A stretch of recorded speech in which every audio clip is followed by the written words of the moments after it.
we have, this is something I noticed, with my short attention span or memory loss, my fellow board member Merlin reminded me, I forgot about the changes we are making on the mission statement. So since the mission statement is under construction, I'm not going to state the mission statement today. But I think the opening is, the slogan that we are developing is here for you. The regular monthly meeting of Clackamas Fire District number 1, the board of directors will now come to order at 5:01 p.m. per ORS 192.610 to 192.690. Per ORS 192.650, the meeting is being recorded. The video recording of this meeting will be placed in the Clackamas Fire website. Chief Brown, there are any changes to the agenda? Thank you, President Joseph. No, there are no additional changes to the agenda. Thank you so much. Approval of the minutes of the regular board meeting on September 20th. Does any board member have any comments, corrections, deletions? Hi, Chris.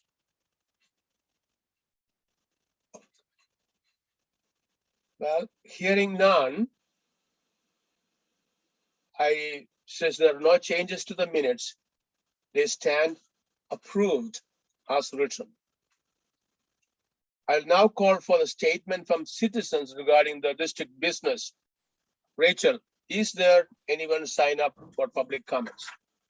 Thank you. No, I did not receive any emails or phone calls or messages prior to the meeting stating that anyone was interested in a public comment or had a public comment. If you'd like, we could open it up to members who are joining us today. Well, we can give them maybe about 10 seconds to raise hands or come forward to have any comments. Sure, perfect. And if you're a participant or an attendee tonight, you should see the raised hand on the bottom of your screen. If you'd like to share a comment, you can select that option to let us know that you have something to share.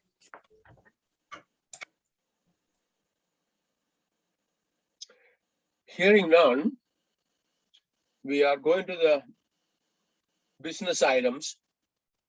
First item is request board approval of the revised board policy manual. Assistant Chief Brian Stewart. Yes, thank you, Mr. President, members of the board. Happy to present to you the second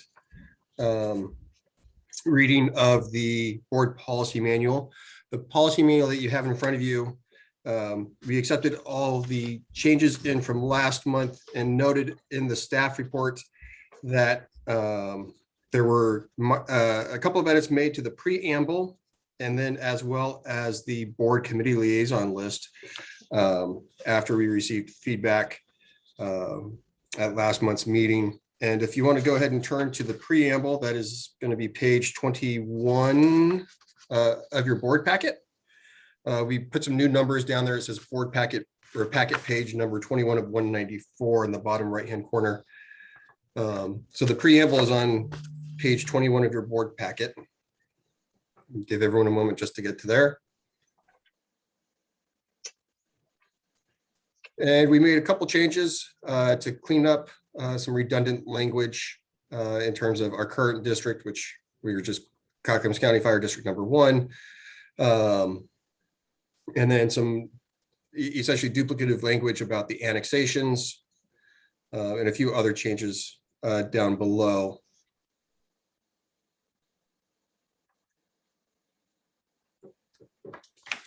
And then the next set of changes were made on page 49 of your board packet to Appendix A.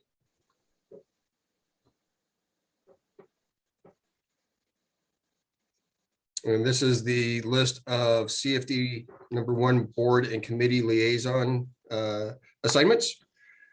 And so this shows the updated dates at the top, as well as the changes to the positions that you can see in red down below. happy to answer any questions that the board may have. Does any of the board members have any comments or questions? Well, hearing none, do I hear a motion to approve the revised board policy manual? Jay, so moved. Jay moved, I'll I second. Chris Hawes. Jim Oh. Syringe seconded. Nope. We'll give it to Chris. He was first. Okay, Chris, I didn't see you, Chris. Rachel, please call the roll. Absolutely. Jim Searing, Yes. Marilyn Wall, Yes. Thomas Joseph, Yes, Chris Hawes, Yes, Jay Cross. Yes, Thank you. thank you, fellow board members. The next item is request board authorization for the fire chief to sign documents related to the city of Happy Valley acquisition of Station 6 property. Chief Carlson. Mr. President, members of the board, please refer to your staff report. Fairly straightforward request. This deals with the city of Happy Valley creating a roundabout on Station 6 property. Rachel, can you put the slide up, please? Absolutely happy to. Let's see here. Can everyone see that okay? Yes, Perfect. Yes. Thank you. So for context, this is your artist rendering. And it's pretty impressive. So they will be offering us $68,000 in change. And that pretty much is the total of the document in front of you. This is an eminent domain, so it's not subject to negotiations. I'd be happy to answer any questions. Yes, sir. so I dealt with this at the other end, the 31,488 for improvements that they're paying us. Are they expecting us to then do those improvements and restore the site as needed? Or is this for them to compensate us for the loss and they're gonna do any needed sidewalk fixes, replacing the sign, all that stuff? Correct. They will take care of everything. Okay, good. anybody else? Marilyn? So Chief Carlson, is this going to reduce the size of our lot so that we have, we're violating the land use laws? According to the city, no. Well, two things. Yes, it'll reduce the size of the lot. But according to the city, it does not run afoul with any land use. The second question I have is, what happened? Because last time I talked to you, this deal had died. And the water district was refused, well, they wanted, I guess, them to relocate water lines or something, which was exorbitantly expensive. So what's changed? They have navigated through those issues. And the city addressed the issues we had. And both parties agreed to move forward. And you are certain that this is not going to impede our ability to come and go through in an emergency situation? Yes, the fire chief has met with the city. We've talked to the city. And we're fairly, rephrase that. We are completely convinced that will not impede emergency operations or any operations. Chief Carlson, may I request you get a little bit closer to the mic or maybe Sure. a little bit clearer? Is that better? Yes, thank you. The fire chief has met with the city and they've assured us that, or we are convinced that they will not affect our emergency operations. Yeah. So we'll take them at their word. Yeah, because one of my other concerns is that the language in the permanent easement itself does not in any way restrict the city from putting something in the easement area, as long as it's a quote public utility. So that I don't know what they could do, but there's no requirement that they put anything in there underground. And so I was concerned that they might put in a big curb or something that would be a hindrance to our access to our property. I will follow up with them and get back to you within the week. Thank you. That would be a good thing to clarify, because up King Road as part of their super block project, they call it, they have built a sidewalk over the top of a public utility easement and put a fire hydrant right in the middle of the sidewalk. Really? We're still having discussions as to who's going to be liable when a little kid hits that thing with his bicycle. So I guess I would check and then double check what the city says, because it may or may not be accurate or informed. Will do. Hi, Hey, Mike. yeah. This, Jim, I had a question for Director Hawes, if you're able to answer it. I was just curious, has this come before Sunrise Water yet? And has it been approved for their part of this, or has that not come up yet? I was just curious. It has come up. We rejected their first go round because they wanted to basically pay us and have us replace some different things on our lot that would put us basically on the hook for them, no matter what they cost, just based on what, what they gave us. And we said we didn't want to do that. We wanted the site restored. We've also had negotiations with about access and how they were going to run traffic while they were constructing this. And if I recall correctly, at our last meeting, they didn't have anyone there to discuss it. They just sent their latest offer over a couple days before the meeting. And we basically tabled it until someone from the city or their representative would show up and explain what exactly they planned on doing. So as I recall, it's on our agenda for our meeting next week. Okay, thanks. thanks, Chris. Anybody else? Hearing none, do I hear a motion to approve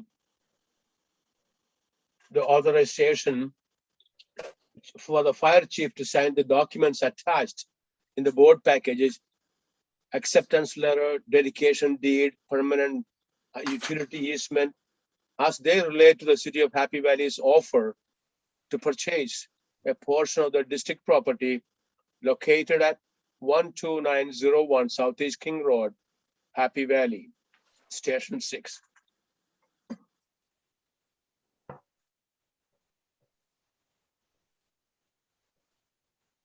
I so move. Moved by James Syringe. Jail second. Jay seconded. Rachel, please call the roll. Absolutely. Thomas Joseph, Yes. Marilyn Wall, Yeah. Jim Searing, Yes. Chris Hawes, Yes. Jay Cross. Yes. Thank you. Thank you, fellow board members. Appreciate it.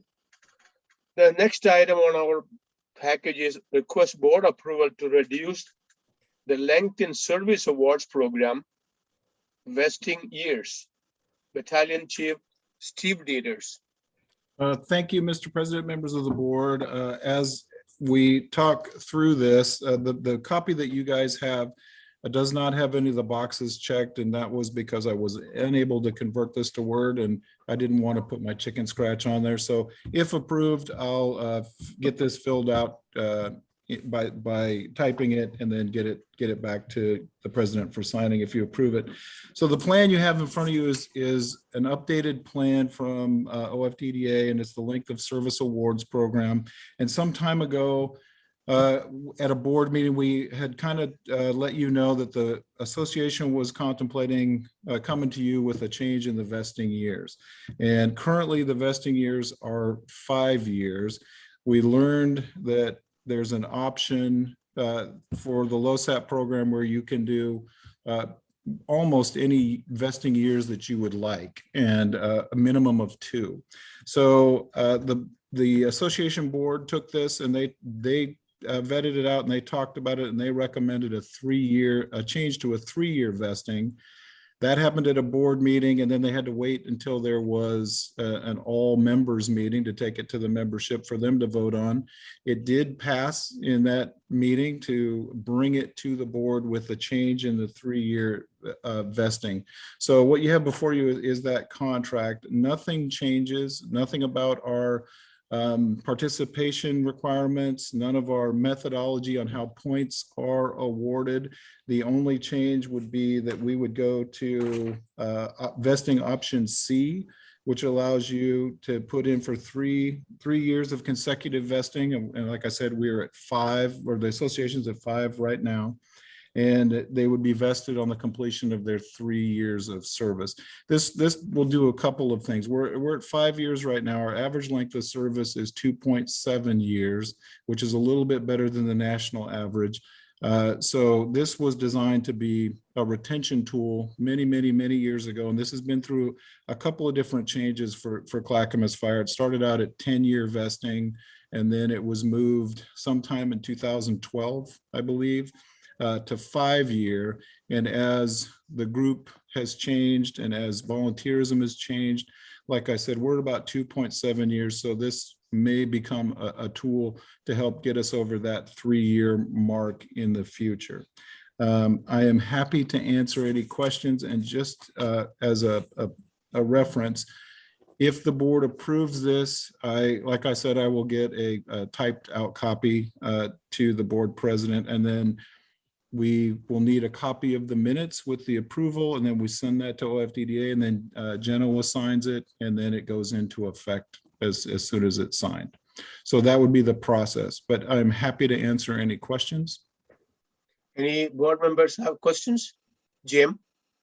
No questions, but just a comment. As Steve mentioned, the length of service for our volunteer group is only 2.7 years, better than the national average, which is even less than that. So volunteer retention has diminished across the country. We all know that, and it's diminishing even more. So to me, this gives more people the benefit. More volunteers may hang on a few more months and serve the communities in order to get this benefit. All we're doing now is those who leave before 5 years, it goes into a pot and then is redistributed out. And since the volunteer group voted on this and approved it, I would fully support it. Thank you, Jim. Any other board, Marilyn? Yes, Steve, since it is supposed to be a retention tool, reducing the amount of time and not giving the benefit of the forfeitures to those people who do hang in for the 5 years, I'm not sure I understand the logic of reducing it. I mean, it's not going to encourage retention. So as Jim said, maybe they'll hang on another couple months so they can walk away with their LoSAP account. And the people who are staying the 5 years, they don't get the benefit of the forfeitures then. And so it seems to be counterintuitive that this is still a retention option. And part of that I would agree with Marilyn, but with our group and what's happening across a lot of areas, 5 years is sort of unrealistic. We have about 5 members that are over 10 years, and 3 of those 5, 3 are 15 or more. When the redistribution happens, when those people that have only put in, let's say 2.5 years, and their whole account gets redistributed, there's about 5 people that are seeing the cap, which is $6,000 is the cap for a contribution. To me, it seems that if we supported this, it would allow more people to take, whether they stay to the 3-year mark or greater, it would allow them to take what they've I hate to say earned, but what they've collected, because it's based off of activity. So you've got longer term volunteers that perhaps are a little less active than the people that are here for the 2.5 to 3 years. And those people are reaping the benefits.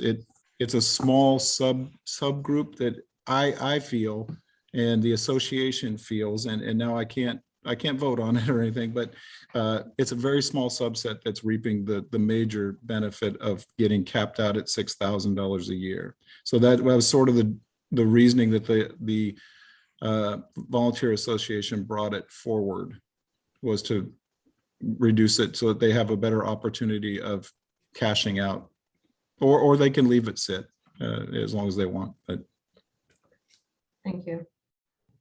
Anybody else? Steve, I have a question. How do we come to how is the amount calculated? Where does the pool of money come from? So every year in the budget, the board approves a contribution to the LoSAP program. And then every volunteer gets their service is related to a point. You have to have some sort of methodology to have this program. And our methodology is it's basically, we try to make it as simple as possible and less complicated. A lot of agencies, in my experience, going through Boring's program and then converting it to what we have now, and then Estaqueta's program and converting it to what we did. And Estaqueta has decided to continue with how we calculate. And it's really, we recognize for every 2 hours of service, that's 1 point. And so at the end of a 3-month period, your hours are calculated, whether that's duty shifts or PR events or helping to do special projects. So each person, they have a point calculated, and those points are tabulated, and it's divided into the quarterly contribution, and each member, based on their points, gets a dollar value to those. Great, thank you. And then also, I think lowering to 2.7 years might motivate people to stay if they were going to drop out, because they might get hired out in a year or two, or they were looking for something. So it might help some. You never know. That it can play out either way. Anybody else? Okay, hearing none. Do I hear a motion to approve the reducing the lengthened service awards program known as LoSAP, vesting years from 5 years to 3 years?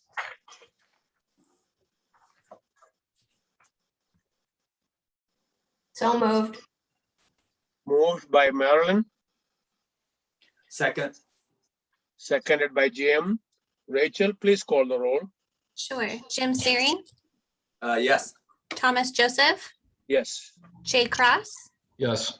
Chris Hawes, Yes. Marilyn Wall. Yes. Thank you. Thank you for the board members. The other items, legislative update, lobbyist Genova. Hi, good evening. I have no additional report other than to alert you that there will be legislative days upcoming in November. The dates are 15th, 16th, and 17th. There's also talk of a special session to deal with some housing issues at that time. I'll keep you posted.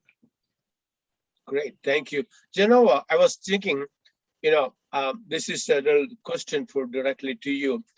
We have different legislators coming to report to our Rotary Club meeting presentation. Do you do any such presentations? I do. There's several Chamber of Commerce entities that ask me to come in once a year and such. So when you make a presentation, this is not a politically based discussion, it's a non-political, right? Correct. The Chamber of Commerce entities that I speak to aren't looking necessarily for specific pieces of legislation. They want to know how to be citizen lobbyists and how lobbying works, and just about the legislative process in general. And since I've been a part of that since I was 24 years old, I can give them a pretty good background. So this is what I'm thinking about is this is kind of another PR for our fire district. How you are working with the legislators to look after the interest of the fire districts and the citizens. That's what the angle I'm looking for. Is that something you can do? It is, yes.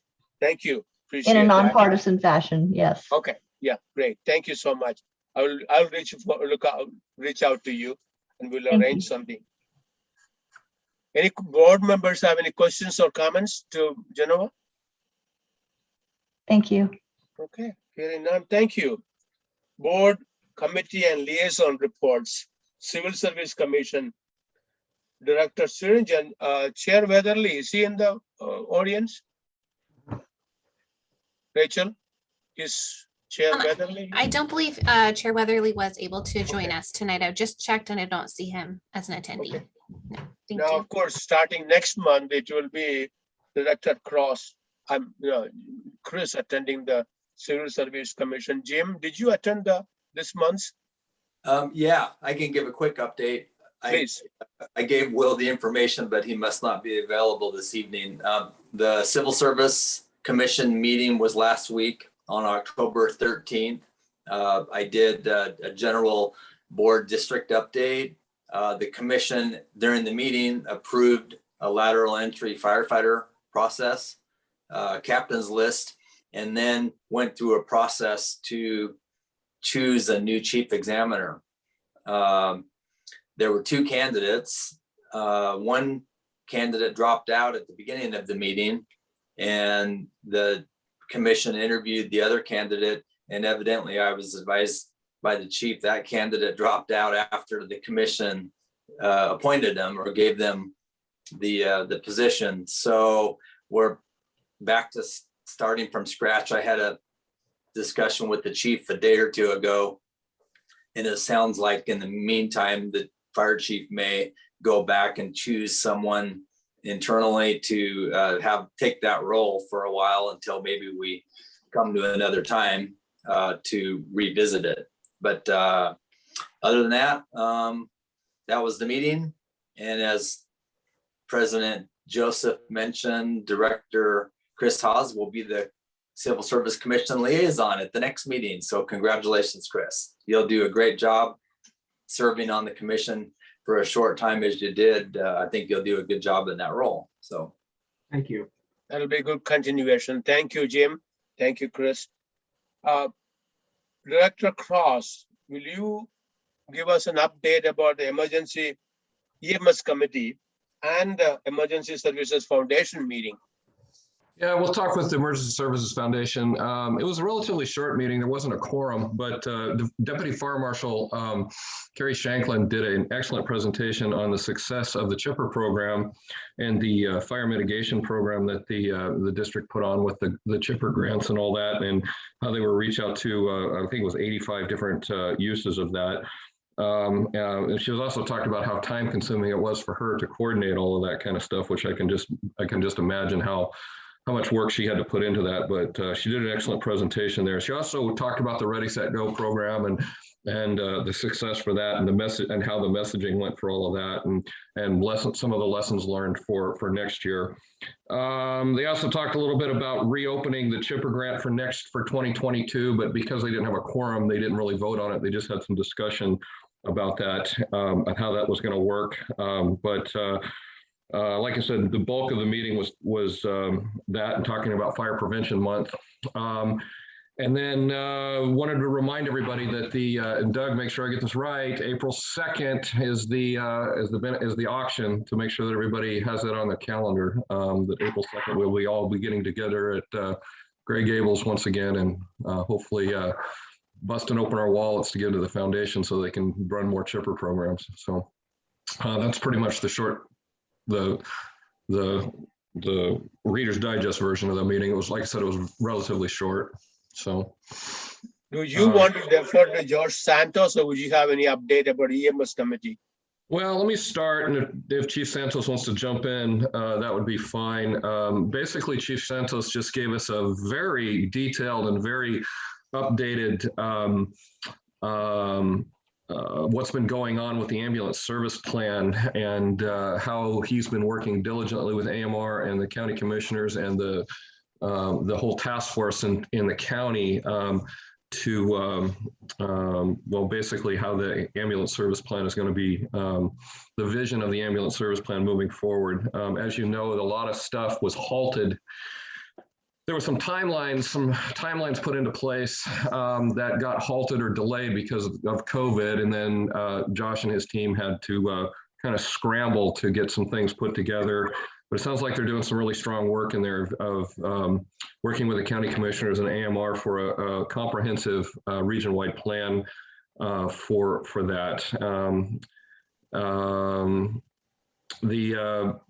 we did talk a little bit about the performance-based outcomes that they're working on, trying to figure all of that stuff out of how that actually works. And then also trying to work within Dr. Sani's kind of guidance of what his vision is for the system in general and how Clackamas Fire is going to play a part into that. Chief Santos, anything else you want to add to any of that kind of stuff? He is going to give an update later down Okay. the road. Okay. That's fine. Anyway, basically, it's still a lot of work that's been done, a lot of work to do on all of that. But Chief Santos assured us that he would keep us updated of any major issues or challenges that we have in the future if they need, if he needs his elected officials to work with other elected officials or however that works. So right now, it's just informative, but there may be some work for us in the future, but we'll have to wait and see how that works out. So. Thank you, Jay. Is that pretty much it, Josh? Yeah. Okay. Thank you. Thank you, Jay. All right. Thank you, guys. Interagency Committee, Jim, would you like to update, and then I will give any fill-in that I need to. Oh, sure. The Interagency Committee, the only meeting that we had here recently was on October 6th. We had an Interagency Committee meeting with the city of Gladstone, their fire chief, their city administrator, and one of their council members. It was a good meeting. It was an interesting meeting. Basically what the meeting boils down to is Gladstone is having extreme difficulty staffing their fire department. That's probably evident when you look at the mutual aid report and you see how many times we're going there. Now it's been kind of a trend for a while, but they are having difficulty staffing their fire department, and I would call it, I guess, under kind of an emergency conditions. They're coming to us and potentially asking for a contract for service immediately. I'll have to give Gladstone credit. Being from Old 71, they were an adjacent fire department to Oak Lodge, Oregon City, District 54, and District 71, 4 of us. And they've pretty much been operating the same since the mid 1980s. So they've been able to sustain for many decades their operations, but obviously they can't any longer. So during the meeting, the committee basically asked the chiefs, okay, work together. Chief Brown is working with their fire chief and their city administrator to put some details together and actually work out to see if it's even possible, if it's feasible, what the costs are, and what it would look like and all that. So that was really it. We gave them the authority to get together and work that out. And I see today, and I know Chief Brown, you'll want to follow me on this too. Looks like we're trying to put a work session together soon, within a week or two, in order for our board to maybe look and see what does that look like, what does it mean, and I guess we'll all find out together that information. At the same time, it sounds like they're intending and hoping to take it before their city council and for approval in a matter of weeks in early November. So a lot happened very quickly, but in the end, it was a good meeting, and they were very, very cordial. I felt there was a sense of urgency from their part, and I felt it was very genuine and sincere.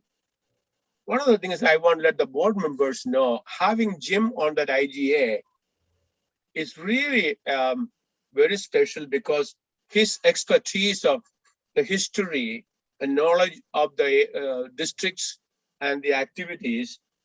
And this guy has all the stats in his head. I don't know how he keeps them all, how he sleeps with all that numbers in his head. I have no idea. But I really appreciate having him as a backup. And the Gladstone City Councilor was very impressed. And he had some questions about what's in it for Clackamas Fire. And we were able to, between the chiefs and Jim and I, we were able to articulate, this is not a one-way street that we are looking for. We have to benefit from this too. So I thought it was very well done, very organized by Brian Stewart and then Chief and everybody else organized and did a very good IGA meeting. Chief, do you want to follow up with anything with that? Yeah, I would actually like to turn some time over to Chief Stewart and have him just dive a little bit deeper into updates since that meeting. And it's progressing very nicely. I would ask that you guys would check your emails as well. We did send an email later this about 11 o'clock or noon today. I'm not sure what time, about a work session. I know it's another work session, but it's really important to have us get this work session so that we can start looking at a potential contract together. Chief Stewart. Yeah, thank you, Chief. I appreciate the time. So just to touch on a couple items since the interagency meeting, it's really been staff, including the fire chiefs. Chief Carlson is picking up a big piece of this, as well as Chief Mulick, in our conversations with Gladstone, looking at next steps and what our pace could be. So as Director Syrian said, they're looking to have a contract in the next couple of weeks, next few weeks, with a potential implementation date as soon as January 1st. To that end, we want to make sure that our team, who's here supporting a neighbor asking for some help, is able to be effective and efficient in making this integration occur, should it go that direction. So today we had a meeting with all of our department heads and division heads to kind of walk through the history that you heard from Director Syrian and look at what our next steps were going to be. But we're really targeting implementation on our side to that mid-November timeframe to really start moving this forward, which will give us a little less time than we had with Estacada. But listening, talking to staff, it seems like we'll be on a good trajectory. Thanks. I do want to just add one thing, that way Maryland doesn't punch me. This was driven by Gladstone fully. We did not. We were approached by Gladstone, and they've done a really, really good job, I felt, in the interagency meeting, asking for help and walking through this. So thank you. Nice job, Brian. I feel there's a day and night difference in the initial meetings with Estacada versus Gladstone, and the sense of urgency and the interest in getting some help. They care about the community and they want to help. So any board members have any questions or comments? Marilyn? Well, what is driving their sense of urgency? Why is this got to be done in the next 2 weeks? And second question is there a funding problem from the city council? Are they prepared to pay for these services? Chief Stewart, do you want to answer that, or Nick? Okay, certainly. I'd be happy to address both of those. So, Director Wall, I think the urgency on their end stemmed from the resignation of one of their captains. So they have a limited number of full-time personnel. They had 3 full-time captains on the line, and then they had a 4th acting up as a battalion chief doing training in EMS on days. One of their captains had to resign due to an injury. So his final day working with them, I believe, was October 6th, but he's been off the line for a few months. And during that time period, they've been having trouble staffing their existing shifts with their existing captains and with their paid on call firefighters. Their goal is to have 24 paid on call firefighters on their roster. They currently have 10 or 11. So trying to cover 120 12-hour shifts a month has been a stress and a strain for them. They have not been able to keep up with their standards of cover, which is, or their standards of service, which is essentially a type 1 fire engine in their agency. And so they've been having to drop down to a squad, which is a 2-person unit, a number of occasions. I don't have the exact numbers in front of me, but that has not been meeting the fire chief's goals or intents or the city's needs for service. And kind of driving that paid on call firefighter piece is similar to the challenges that our organization, Kirk Hambley and Chief Dieters know all too well, the challenges of recruiting volunteers or non-career firefighters to continue to serve their community. So they've seen their numbers whittle down. They have challenges in recruiting, getting people through that process. or the hiring process. And it's really that staffing challenges that brings them to the table today. But as the conversations have progressed, they additionally see the advantage of, which they do not currently have, but 24/7 ALS coverage. So they currently guarantee a EMT level or a basic level of medical coverage, which their calls are very similar to ours, being 80+% of medical. So it's a staffing shortage that is causing the immediate need, and it's a cost containment issue and an employee burnout and safety issue based on the number of hours they're working. In terms of the revenue, we've talked about the revenue, and we've been working through some of the numbers to see what they currently fund in their budget and what our cost estimates would be to fully staff that station with 3 career firefighters every shift. CFO Whitaker and their finance director, Kathy, I'm slipping on her last name, are meeting this week to go through the finance pieces in a little bit more detail. Thank you. Thank you, Jim. The sense of urgency that I noticed in that meeting was something I hadn't really seen before. After the meeting was underway for a while, this city administrator and the council member basically said, we'd just like to cut right to the chase. Is this something that we may be able to work out as soon as January? We're having difficulty. So it was real obvious that the need is there. I would ask everyone to go, this map that was in our board policy manual tonight is an interesting map, because if you go back and look at that, well, you'll see the little hole of Gladstone where we surround them on all 3 sides, and then the river. And their station is basically located in the middle of that little area. Well, by looking at it, you'll see that station is 1/3 the distance of the Oak Lodge Fire Station. So for the Oak Lodge Station to go all the way down McLaughlin and serve the Jennings Road area, this station is 1/3 the distance to part of our district in Oak Lodge.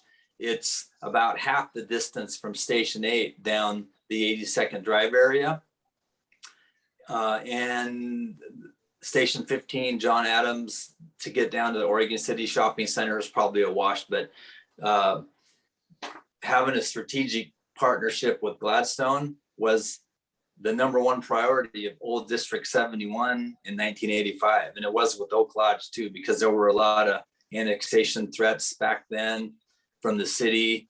So it's interesting that it's come to this, over many, many decades. But so to me, there is value in at least looking at it. And I think it's gonna, as Brian mentioned, it's gonna come down to the numbers. What's their budget? What do they have to offer in a contract? And so I think it's worth getting to that point, obviously, and evaluating what it is that they have. And so it's interesting, but. Thank you, Jim. Yeah. Any other board, Jay? Yeah, the one comment I would say is I have actually heard directly from the guys from Station 3, and not only is Gladstone, underserving their what they believe to be underserving their people with their calls, but they also have many times they have duplicate calls in their community. And the folks from Station 3 have told me directly they spend a lot of time in Gladstone running their 2nd and 3rd calls in there as well. So we are impacted on that already as a mutual aid given frequently, like daily, sometimes even multiple times a day. It would be interesting to look at the numbers. I've heard the people from Station 3 tell me, but I have not actually looked at the numbers to see if what they're saying actually proves out on the numbers. But yeah, it would be, I'm sure that they're not embellishing. Firefighters never do that. So. Thank you, Jay. Any other board members? Questions, comments? Okay, hearing none. OB3 is a board informational update. Chief Santos, could you give us a response update about EMS? Sure. Thanks, Mr. President, members of the board. As you guys all know, Clackamas Fire has been committed to accessing patients outside of the 911 system since 2016, when we initiated our community paramedic program. So tonight, what I want to do is just take a moment to give a high-level overview of some of the ways that we're combating the low acuity and non-emergent calls here in Clackamas Fire District 1 and throughout the county. And just really emphasize that we are focused and committed on figuring out how to get our fire engines off the calls they don't belong in and get them available for the major emergencies they are designed to be on. So with that, I got 3 global initiatives. I could talk on this subject for days and days. I'm super passionate about it, but I'm going to give you just 3 global initiatives that we have going on right now. So because of the work that we've done with initiatives like Project Hope, we've now been able to develop some key county partnerships, improve concepts in accessing vulnerable population outside of the 911 system, because they're referred to us mostly from within the 911 system. And we're able to prove those concepts on a micro level. So with that, as we now all see all of our strategic partners and everybody around us feeling political pressures, staffing pressures, financial pressures, and then you couple that with some external monies from COVID and other relief funds that come into our counties, it presented us with an opportunity to join in a stakeholder meeting that Public Health put on that involved law, public health, private ambulance, public-based fire, and our mental health crisis center. And they were exploring options on how we can combat our mental health crisis here in Clackamas County, much like when we started combating the opioid crisis here in Clackamas County. So with that, we got the opportunity, we Clackamas Fire, and specifically Amy Jo Cook, got the opportunity to present a concept that we've been talking about at Clackamas Fire for a long time, just in a different way, which was to see if we couldn't pilot a program that'll had these grant-funded dollars providing 3 community paramedics that would be strategically located in the various health equity zones, which are part of the county blueprint. For us, they would be battalions. We overlaid the map of the health equity zones in Clackamas County that they all recognize in their language, and the battalions that we recognize in our language. And we would partner them up with a mental health specialist that is already hired and paid for by Clackamas Mental Health Crisis Center. And then Oregon City Police Department has their own behavioral health specialists as well. And we would then take referrals and we would attack this accessing vulnerable population on a county level, a more global approach, and providing equal access to care, and hopefully downstream providing some sustainability. So if you guys recall, like, mental health is just one version of vulnerable population. Addiction, houselessness, low socioeconomic status, it's all the chicken or the egg concept, right? When we got into Project Hope and addiction, it allowed us to access people who are in mental health crisis or who are houseless or anything else that's inside of our 911 system, and sending our fire engines on it. We were able to access them and get them to the definitive services they truly need to get healthy and maintain sustainability within the businesses that are delivering the 911 system. So we presented that option to them.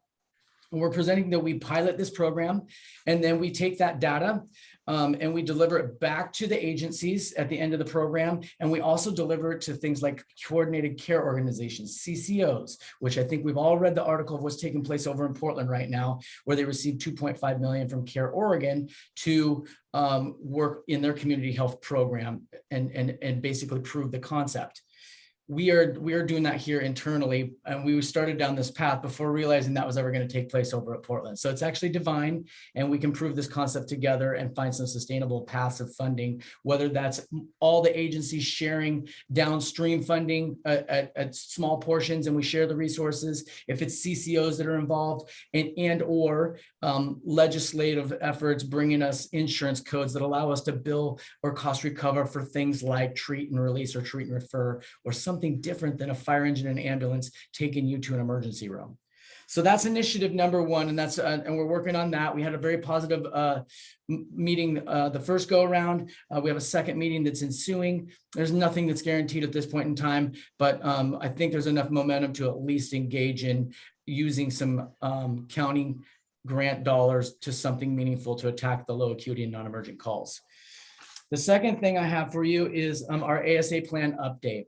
Our ambulance service plan right now, in a nutshell, and our ambulance service agreement essentially says that we send an ambulance and a fire engine to every call, and we take them to emergency department. And as innovative as we want to be, and we are innovative, we can't structurally completely change our deployment models at Clackamas Fire until we change the ambulance service plan and the associated agreements. And so we've got that opportunity to do that. And you guys have all heard me talk about the EMS Council and the ASA Strategic Plan Task Force and our 11 areas of strategic priority or strategic improvement. A lot there, but ultimately what we did is we created an EMS plan, a long-range plan that has us modernizing our medical services delivery model in Clackamas County.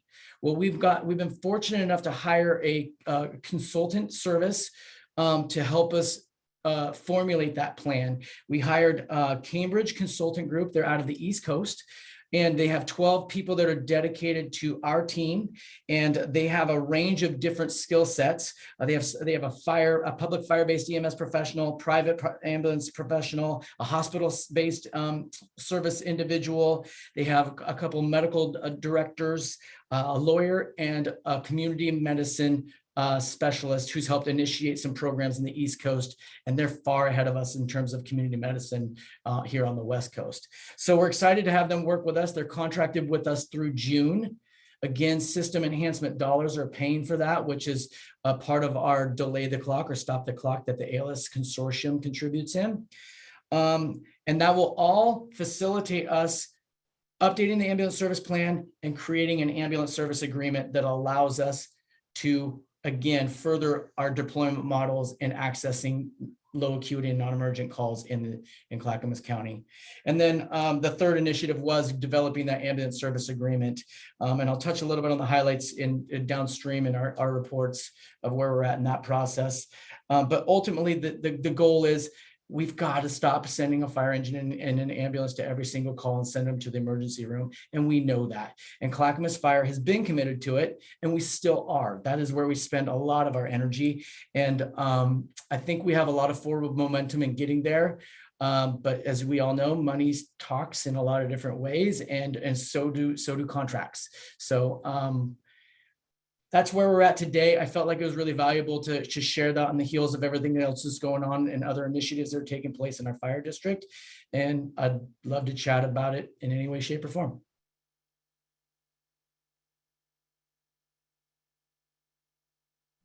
Thomas, you're muted. Yes, I know. Thank you. Sorry. I have to say a couple comments before I have the board members chime in. First of all, I want to give special kudos to Jay to bring in our EMS committee meeting, and he has been a champion about the low acute college calls and the community paramedic program. And I think Jay and Josh and other groups are working together, and the timing could not be any better than now, because the CCO, as you saw that article in the Oregonian, I don't know, I hope everybody saw that. Multnomah County, Portland Fire got $2.5 million from the CCO. And so Josh has been working, why not use the money from the state or outside of our districts rather than taking more tax dollars from our districts? So that's a concept that Josh has been working. And I really appreciate the input. And I feel all of us board members talked about some of this issue, and we feel we are all the same frequency. So we are not far off in how to reach there. With that, I would like to have any board members have any comments, questions? No, hearing none. Okay.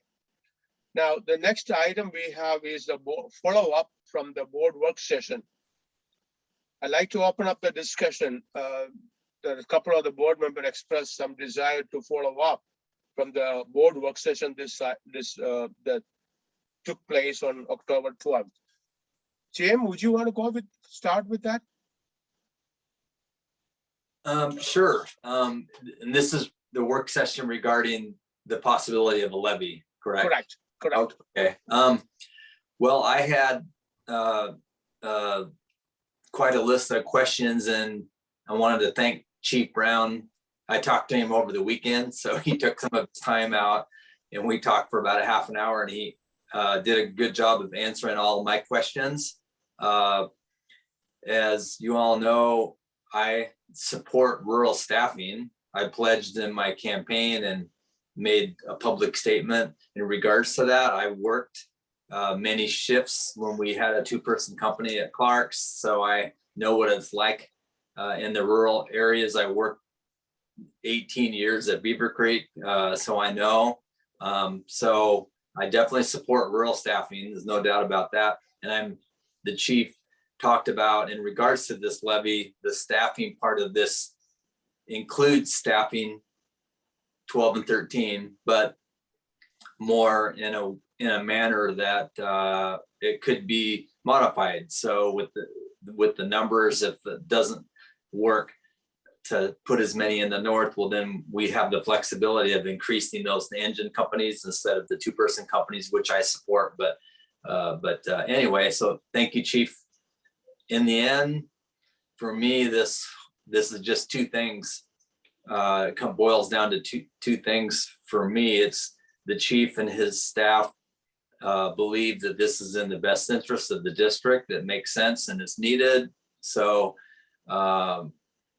I trust their judgment. If any other directors would support this, well, then I would definitely support sending it to the voters.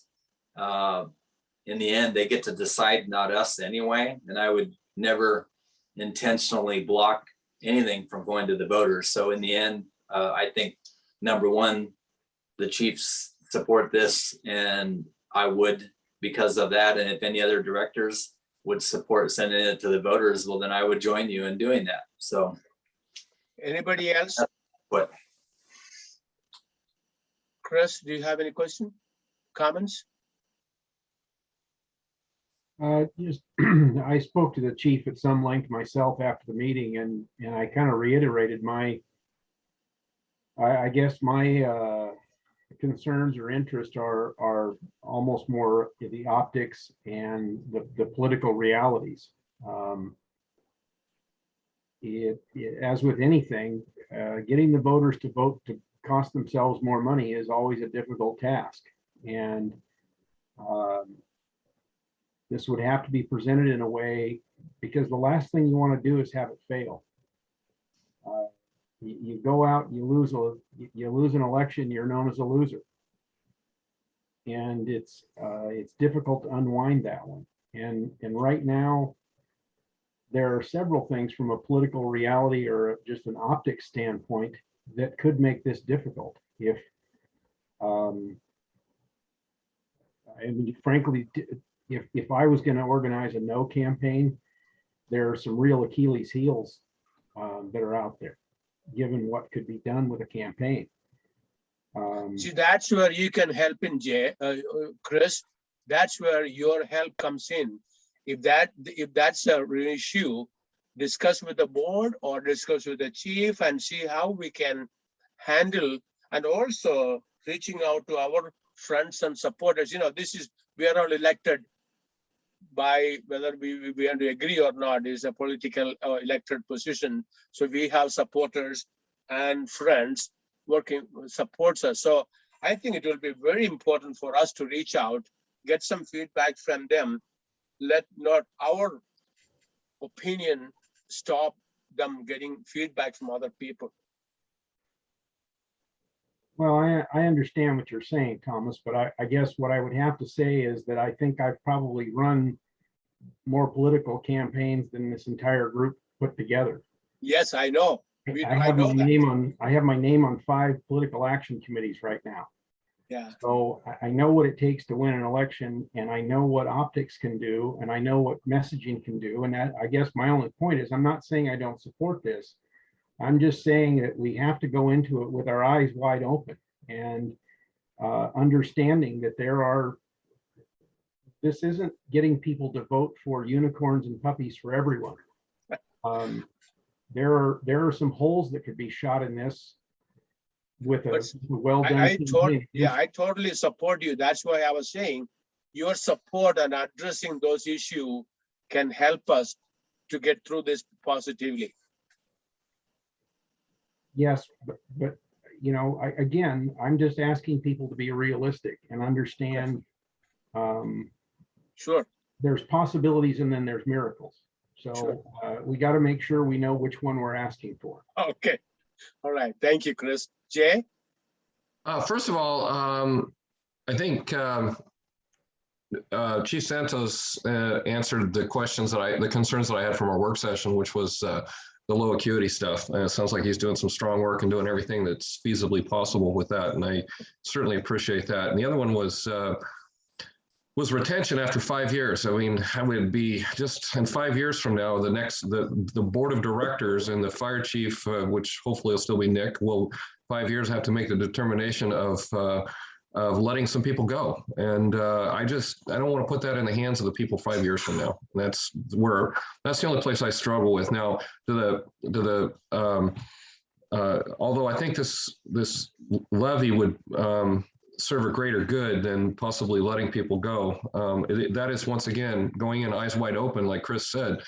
I hope that we have a plan for sustainability after 5 years that doesn't include going after another levy.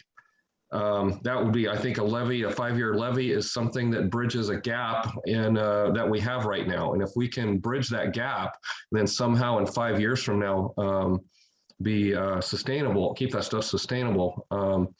But I think like back to what Chris was saying, if we do pass this levy the first go around, which I certainly believe we will, the next one, that might be too big of an ask.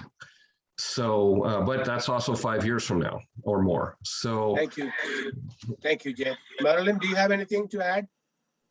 Well, I would say that I thought about this a great deal after the meeting, and I guess I'm somewhat troubled by the fact that it's being, I didn't hear any consideration of whether 12 and 13 are actually in the right places right now, just that they need to be upstaffed. Well, maybe we don't need to upstaff them. Maybe we need to do something different with those planning zones and take care of the people that way. Perhaps a relocation of a station, which would be more, equally expensive, but it might have a better long-term effect. And I didn't hear any consideration of that. Just let's throw more people and more money at it, and then it'll fix the concern of the people out there in the wildland areas.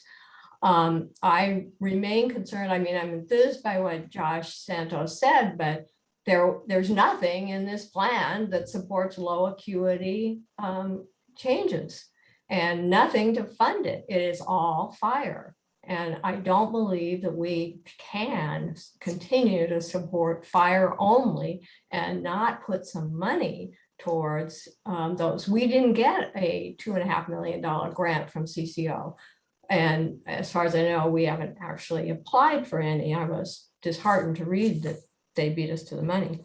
But I looked at, Chief Brown just recently sent the estimated levy staffing, 43 people. I am not that distant from the SAFER grants where we got money for like 5 or 10 people, and that phased out over a period of 5 or 7 years. And then we had challenges continuing to fund those positions. We have 20 full-time employees and 23 seasonal ones.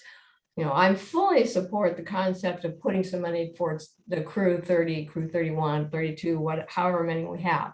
And I think those are a huge boon to the area out there.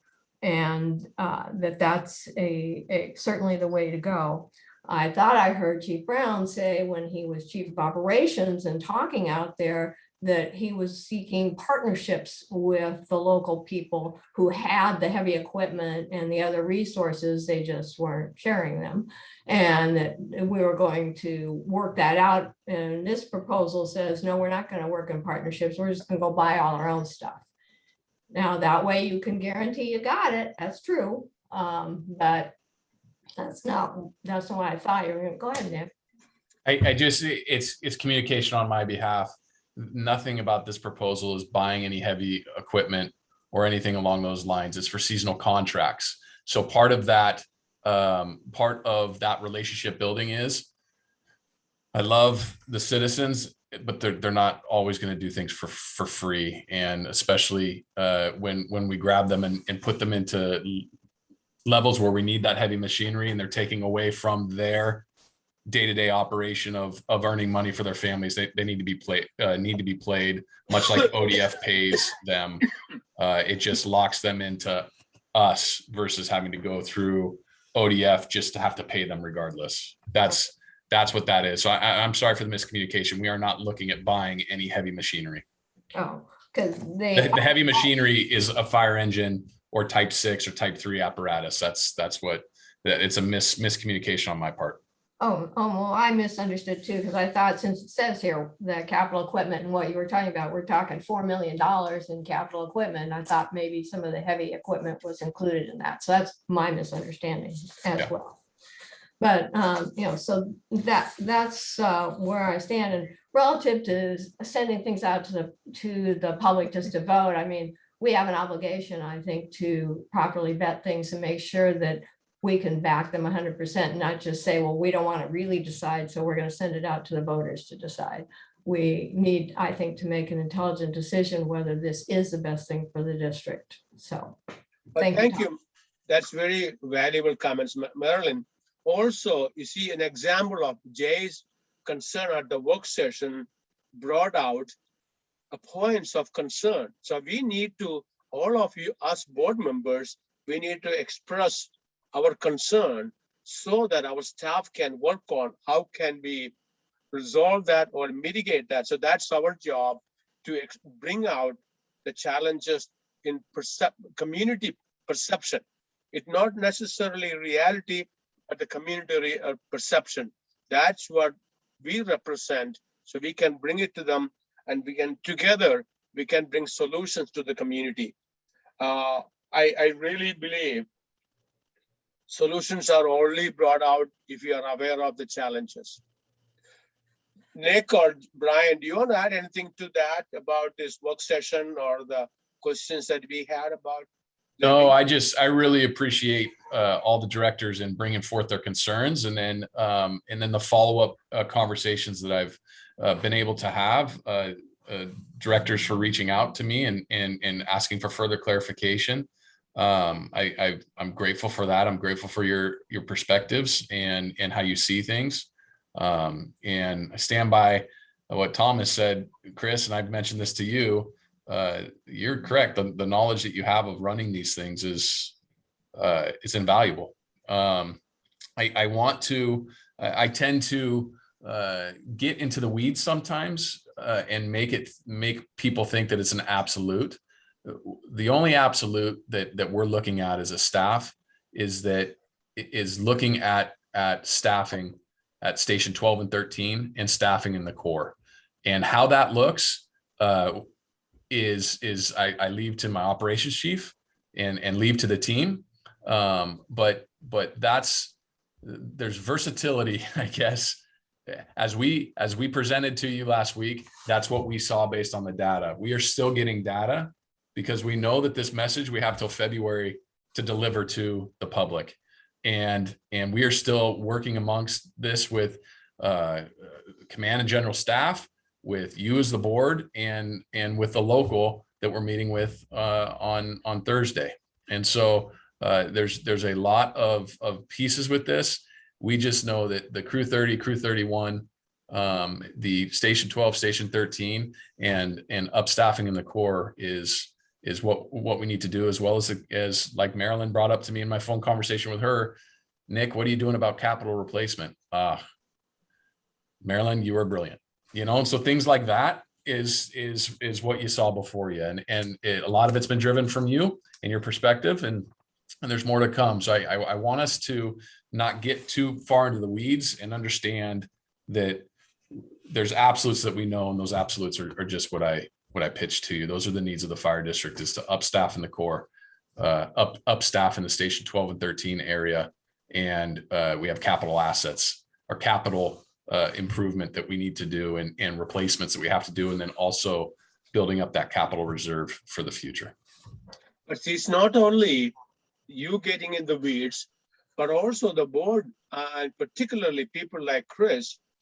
We may have, particularly me, I may have my blinders on because of my passion for the staff, and I may not see, I may have that blinders on. I may not see that obvious thing Chris sees or Merlin sees, or Jay. So that's why we need to have your outspoken so that we can understand all these challenges and we can together fight to find a way to resolve it. Yes, sir. I just appreciate the open conversation and thank you. Any And I appreciate the any other staff, comments everything from that they've done for Jim this. or anybody? Jim, I just had a question for Chief Dieters. So if this was successful and stations 12 and 13 were staffed, well, obviously it would be just like what happened at station 18. The volunteers would be relocated. So what would be the plan for the suppression volunteers? Would it be old Damascus station or potentially work out a collaborative partnership with Sandy and I know in one of the Sandy interagency meetings, we talked about that Dover station as a possibility. So I didn't know what that plan would be. So currently, what we know is if this is successful, it will take the volunteers out of 12 and 13, and we would relocate them to station 21 and work the program from there. And it may allow us to, I mean, obviously, if we're just the one station, I think it will allow us to get a little more particular on who comes into the program, what level of certification we can give. Obviously, we could dedicate a little more time to a smaller group and have additional staffing coming out of station 21. There'll be a little cost, a little bit of remodel. And as you know, we remodeled it a couple of years ago and then COVID hit and it hasn't been used other than for the rehab, but we're confident we could get a rehab response out of there and a fire response out of there.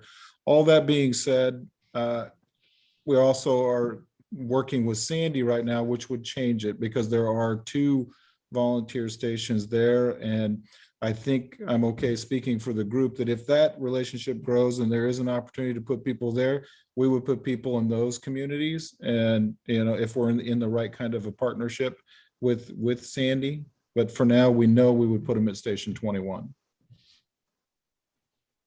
Okay, thanks. thank you. One last time, Jay, Chris, Marilyn, anybody, anything? Okay, hearing none, let's go to the division and department reports. Chief Brown. Thank you so much. Appreciate members of the board and the opportunity to speak here, and I'll get through this fairly quickly. I just wanted to give a couple quick updates. First and foremost is Executive Order 21-29 from the Governor's Office. Clackamas Fire is at 100% compliance with the executive order. And very pleased with the staff and the members of the Clackamas Fire family. Our staff has been working really, really hard. Obviously, we've got a lot of things moving. There's a lot of change, and a lot of things have fallen in our lap. That is stretching staff. Excited about the opportunities that we're facing as a fire district.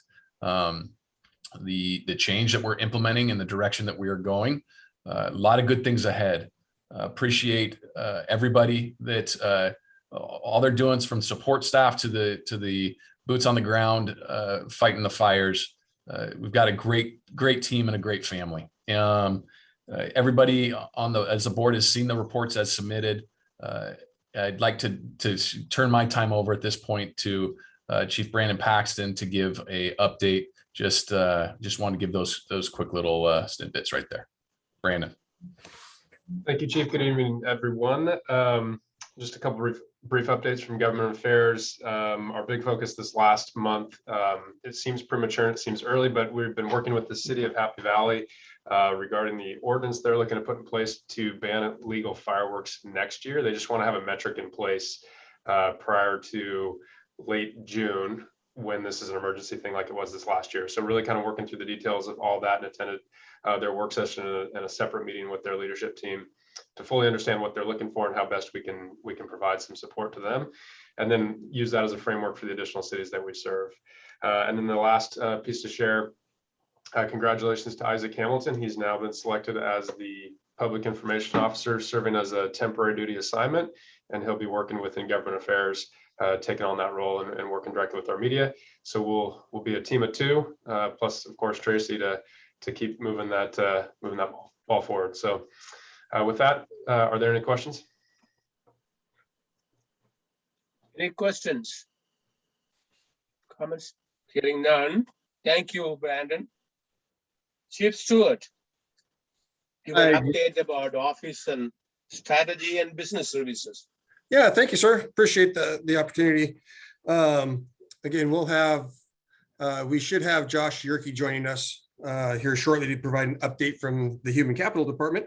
But in the meantime, I just want to touch on 3 different items. First of all, our Fleet and Logistics Department, since Paul took a position with Mechanic with us, the parts technician position has been vacant. It's still vacant, but the parts and small engines technician position, we did a recruitment. It closed today, and I believe we had 23 applicants, which is fantastic. So looking forward to seeing that move forward and getting both of those departments some much needed relief in that realm. So that's exciting news. The Sandy Fire and Feasibility Study, just kudos to Josh Yerke and Mike Carlson. So we're about 4 weeks in after the kickoff meeting with AP Triton. We had the goal of getting all of our data points submitted and sent in. And I know Chief Carlson was just wrangling the last few cats. And I think if we're not there, we should be there just momentarily. So we'll be meeting the deadlines and certainly ahead of a partner agency that is still working on submitting theirs. So, but the feasibility study should still be on track. And then lastly, just like Brandon Paxton shared, we have a TDY position in strategic services. So Matt Amos, congratulations to him. He is joining the strategic services office as a TDY to help with strategic planning management, and currently has a couple of assignments working on updating our community risk assessment and also aiding with the Gladstone project. So if you'll give me just a pause, happy to answer any questions, but I would like to try to get Josh in here, and if we can come back to him, Mr. President. Does the board have any questions to Brian Stewart? Marilyn? Yeah, and Chief Stewart, I noticed in Chief Sean Olson's report that he said we're providing administrative services to Gladstone now. Would you explain that to me? Certainly. So we, as I mentioned, they had a captain who had injured his back, and he was filling in with some, I guess, light duty work as he was winding down his time with them. They had a short notice need for administrative services. I also reflected that in my board report, but we are providing the FMO administrative technician up to halftime to Gladstone, and it's about $4,300 a month in revenue to us if they use Melissa's time fully. So she's splitting her time, or scheduled to split her time 2 days a week with Gladstone, 2 days a week with us. It's kind of a short-term bridge as we keep progressing along with the other parts of the relationship. Who is this, Brian? Melissa Leesgang. Okay. I would just phrase it as their fire chief said when he met with her in a transition meeting with Sean and their captain. Oh, I see. You guys brought the closer. Apparently he's really impressed with her and the skill set that she brings with her background in Estacada in here. She did not have enough work to do for us? We are accommodating the workflow.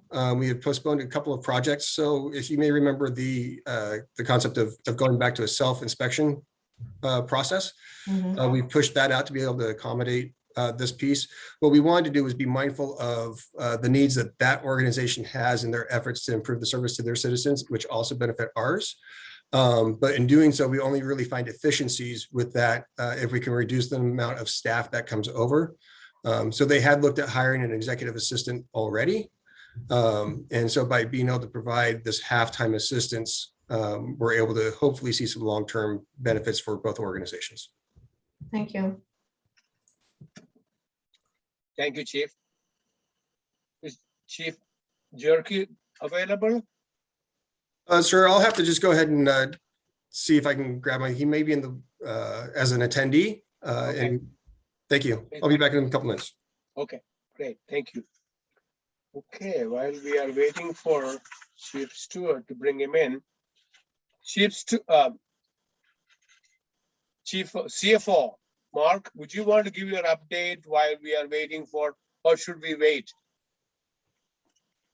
No, Let's go, ahead. Thomas. Go Yeah. ahead, Mark. I can go ahead.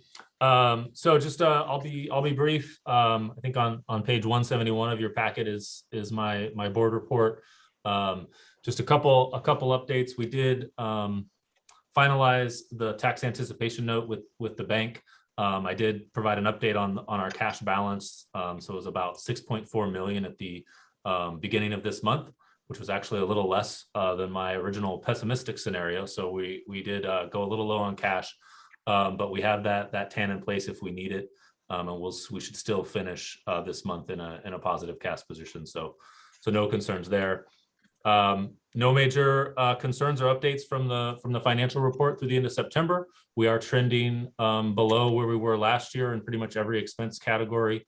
So I think that's a good trajectory, and hopefully we'll come back to you in November or December with a supplemental budget to recognize the conflagration revenue, as well as some grant revenue that we've received this year to get those added into the budget.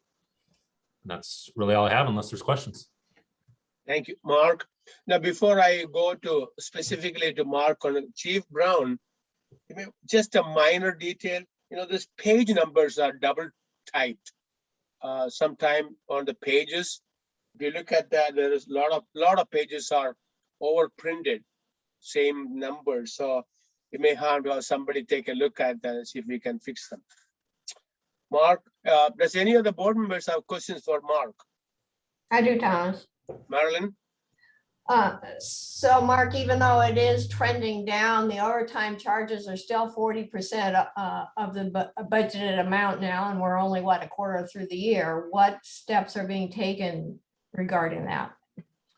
Well, I think the largest reason for that is, we don't start the year budgeting for conflagrations, right? So that's resulted in a large portion of the overtime. So when we adjust the budget for the conflagration costs, we will need to increase the overtime budget to take account for the extra overtime that we've incurred that we will get reimbursed for. So I think part of that is just the denominator is a little small. And then, I think when we take out the conflagrations, we're still pretty well on overtime. But we also, the floater pool is a little low right now. So I think as we look into hiring and moving things up, that'll reduce some of the operations replacement costs as well. Okay, thank you. Marilyn, we've had a couple retirements that we didn't budget for. Yeah. That decided to move on. Happy for them, but we just didn't realize that they were going. And Thomas, if you Yes, look at the budget, or if you look at the board packet online, they have consecutive numbers down the lower right-hand corner, so it makes it easier. Oh, okay, great, thank you. I'm talking about the printed pages are since Josh Gerke is not available. Brian, you want to update on behalf of him, or you want to move on?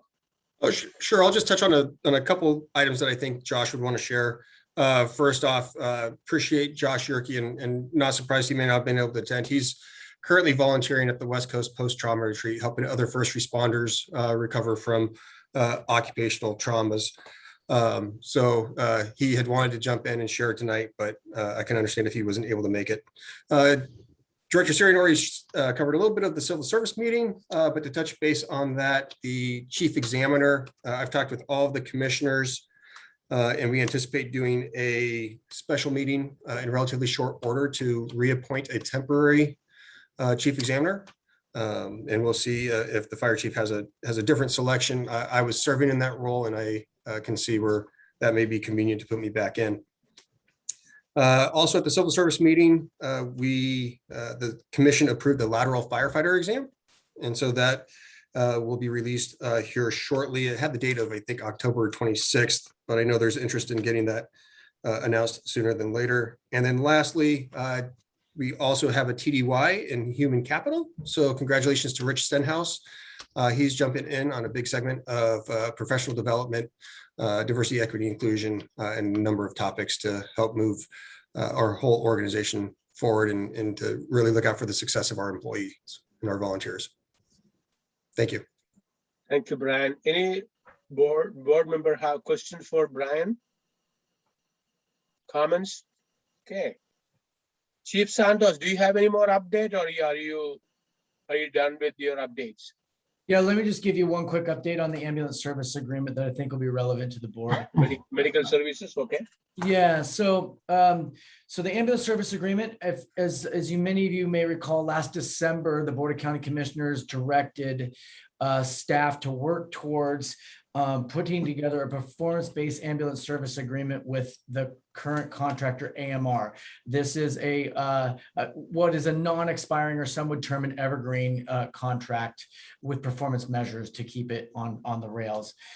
We went to work on within that. They wanted it done to be implemented January of 2021, with some assistance with the chiefs group and with the labor groups and the stakeholders.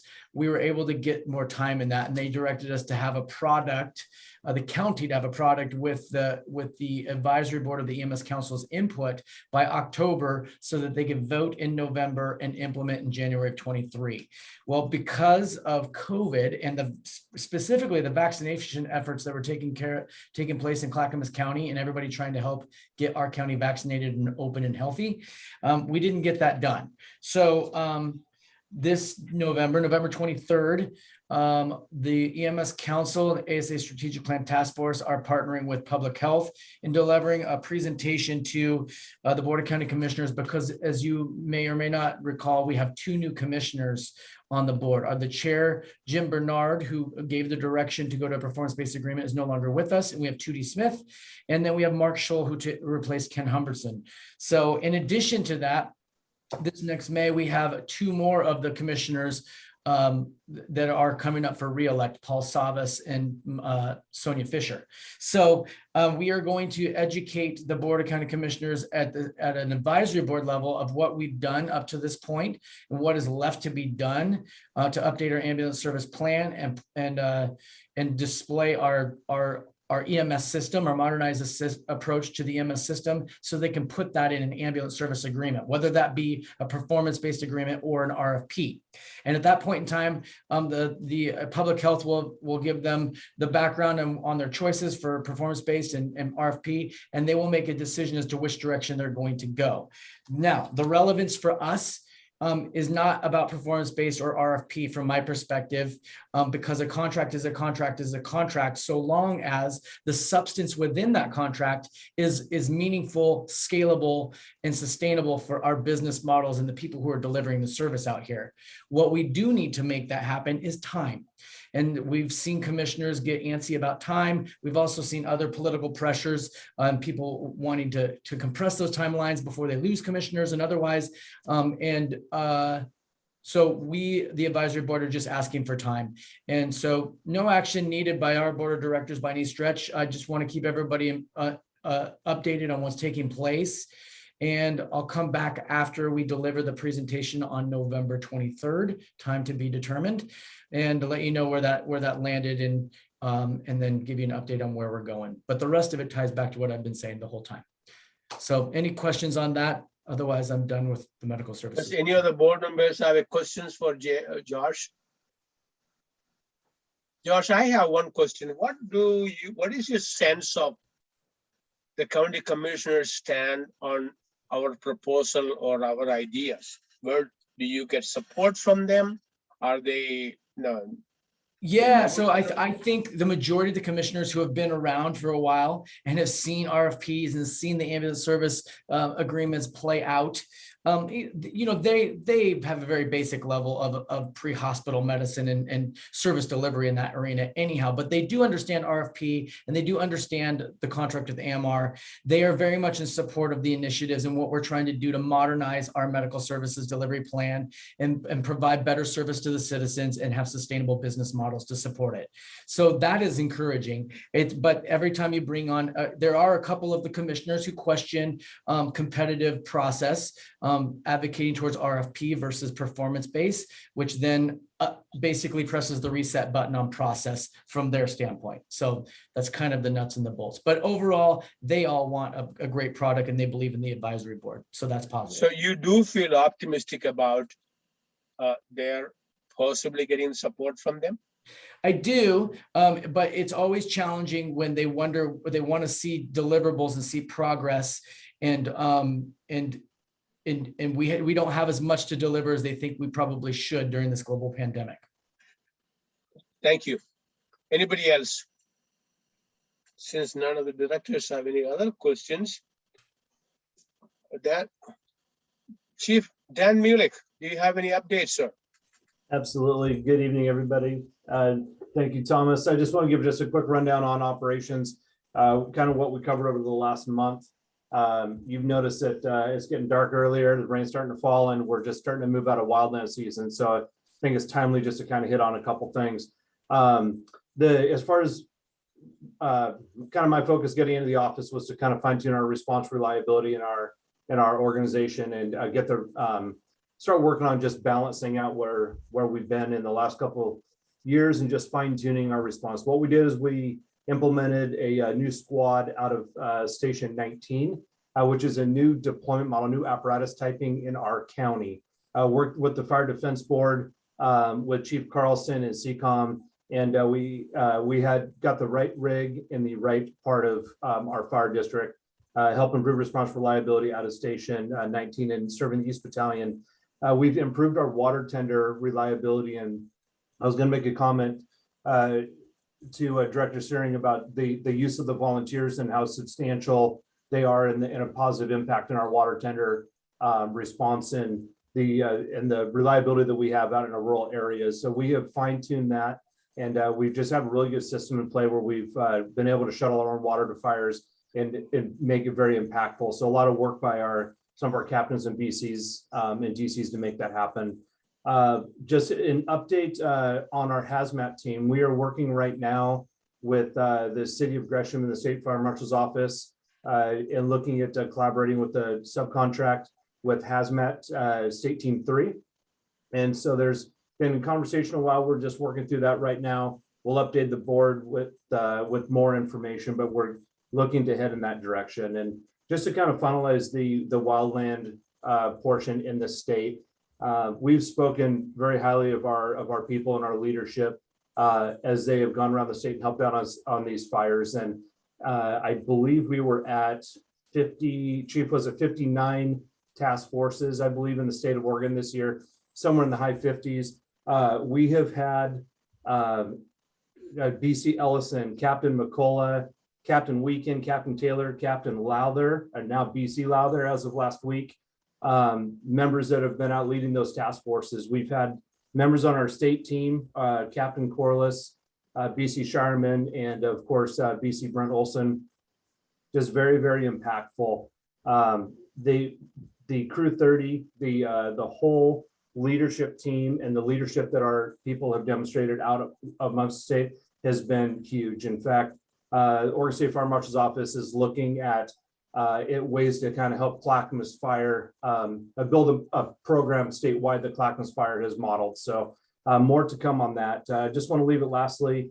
A couple weeks ago, Molalla Fire had a shooter incident up off of Main Street where our BC headed that direction, has a very good relationship with the Molalla crews. It was BC Shireman went up there and ultimately ended up taking incident command, managed a bunch of resources, and luckily the incident was mitigated very, very quickly.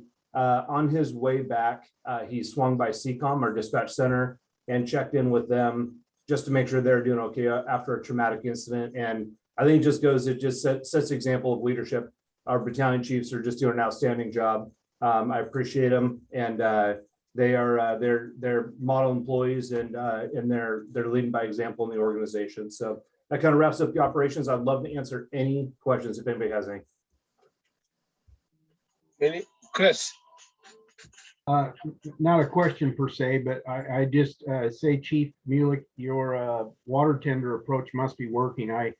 I was at some friends this last Saturday, and they were telling me they had a fire up the street from their house on Foster, and they didn't know that the district owned as many water tenders as showed up. He said they've never seen anything like that. It's not served by municipal water. I'd say another hat that I'm wearing, we're working on it, but we're not there yet. But they were really impressed. And hearing that was almost as nice as trying his 12-year-old Pappy Van Winkle. Yeah. It's good job. No, I appreciate that. I appreciate that, Chris. It is, if you get anybody who's been in the fire service a while looks back at always a challenge of shuttling water. Back in the day, Boring Fire used to go around and teach classes on how to shuttle water. And it takes a lot of fine tuning. And I think we're there. We have a great response model set up. It's going very, very well. So we rely on a lot of people to make it work though. Good job. Thanks. Thank you.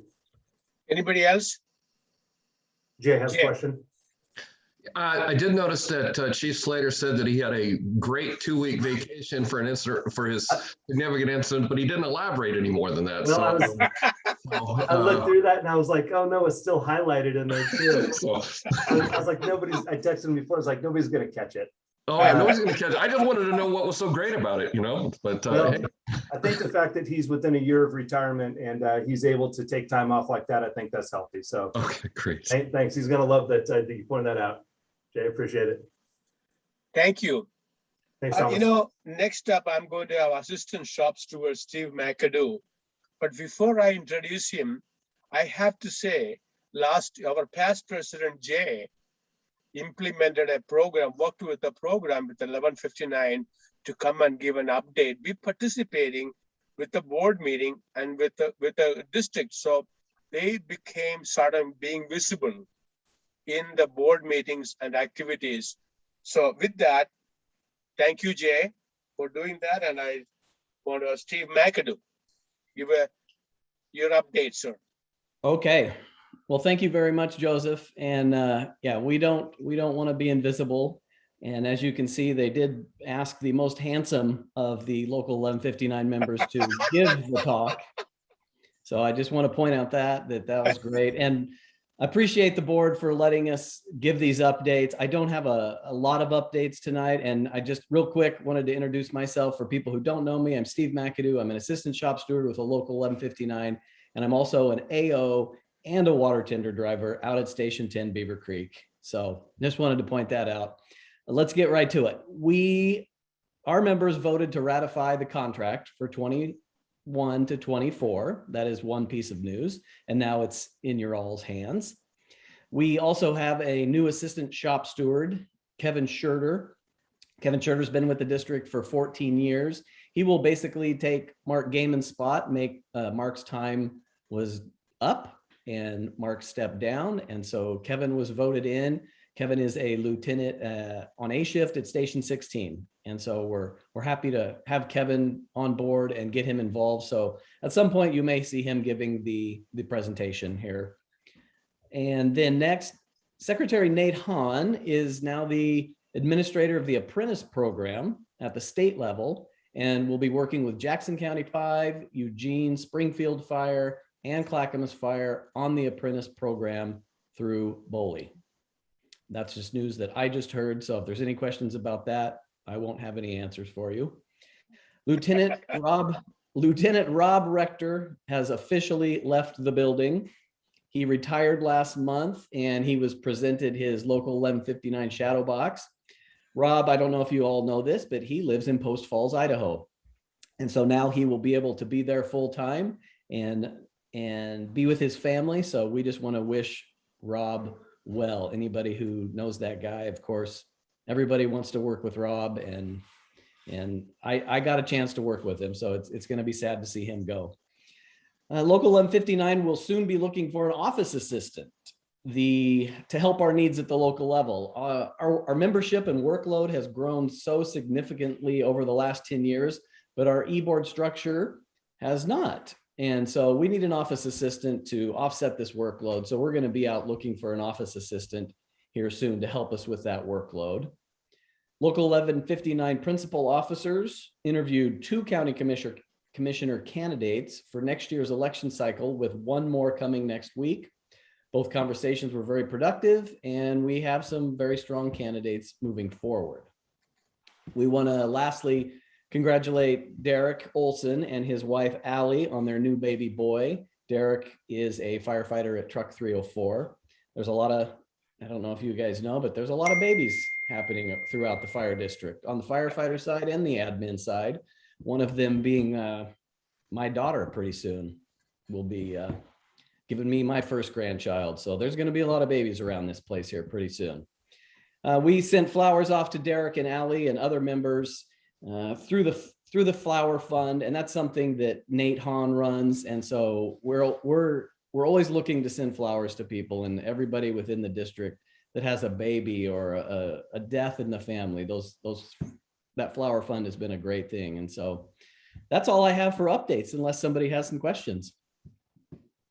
Does anybody, Jay? Steve, did you get your lamp or fixture put up during the meeting while you were listening? No, Jay, this is my dining room, and I'm sorry about the bright light. Don't look into it and don't walk towards it, is all I can say.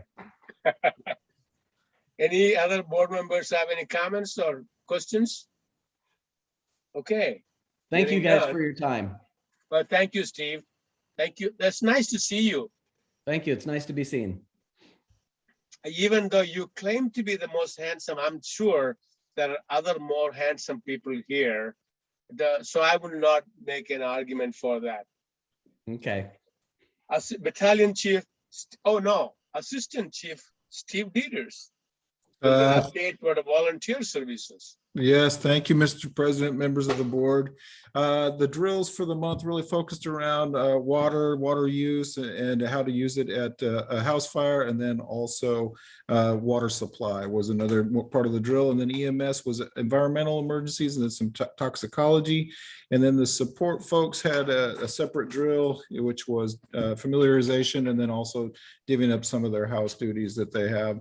And then the station coverage for the month, Station 12 was 27 out of 30 nights, 13 was 14 out of 30, and 21 was 15 out of 30, and then the from home was an additional 18 out of 30. We did have some personnel changes. Jacob Hoffman resigned. Evan Voller was hired by TVFNR, and then Ian Carroll also resigned. And before I give this over to the association president or answer any questions, I need to mention that the October 29th will be Peggy's last day. She is retiring, and she has been part of the program for about 11 years and really has been the one to run the program, and has just done an outstanding job. And then President Hanley will kind of add on to that. But wanted you all to know that she'll be gone as of November 1st.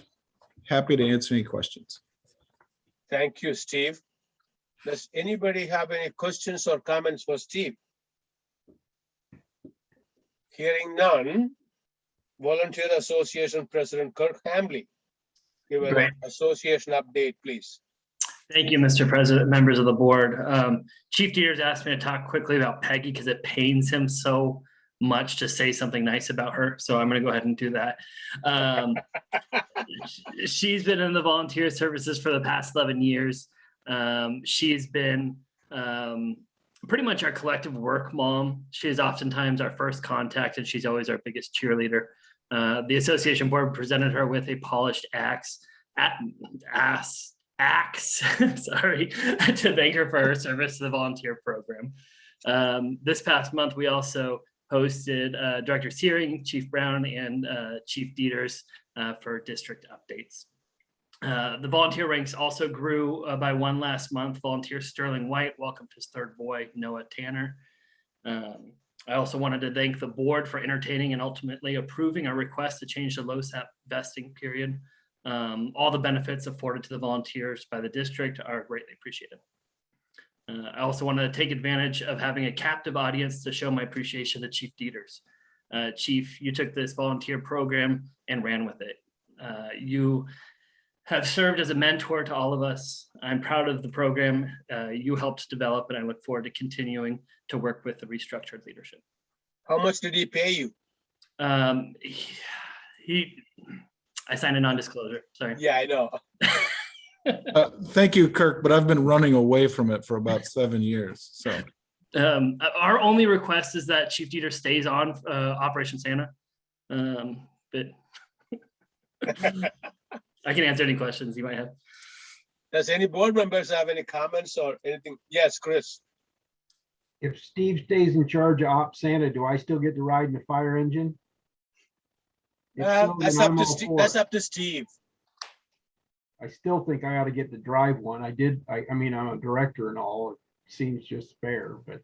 And well, your directorship and 75 cents will get a cup of coffee at McDonald's. Chris, I see in the text. Okay. Correspondence. Does any board members have any comments on correspondence? Your directorship and 75 cents will get you a cup of coffee at McDonald's, Thomas? Oh. Well, it's a politically elected position. There's nothing we can do about that. It's not a very powerful position, Jay. So, anyway, Chris, I send you a text. So, informational items. Do any of the board members have any comments about the informational items or questions? Well, hearing none, the next board of directors meeting will be on Monday, November 15th, 2021 at 5 p.m. by remote video conferencing. The regular board of directors meeting is now recessed at 6:46 p.m. Board members, please log out of this Zoom meeting, log into executive session Zoom meeting. Thank you very much. Okay. Okay, friends, the regular board of directors meeting will now reconvene at 7:44 p.m. The board met in executive session to discuss labor contract negotiations. No decisions were made in an executive session. So now. So can I have an agenda item to propose, Thomas? Yes, let's add the agenda item to ratify the labor 1150 firefighters contract. Yes, that would be to ratify local 1159 firefighter contract. Yes. Any Thank you. discussions? Any questions?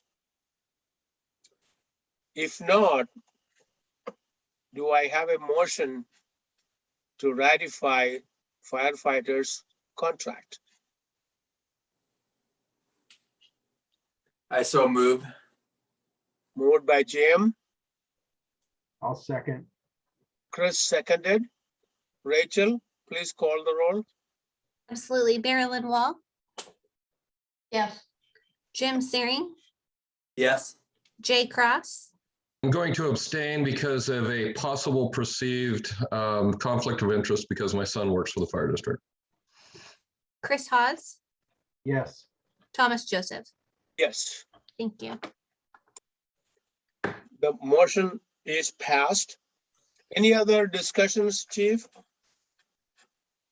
No, sir. Appreciate your guys' time for this board meeting and a lot of productive conversation. Thank you so much. Hearing none, the regular board of directors meeting is now adjourned at 7:45 p.m. Thank you and good night, friends. Chris, one of my goal is to have a little smile on everybody's face instead of sitting, everybody is so seriously bent upon. But if that is at my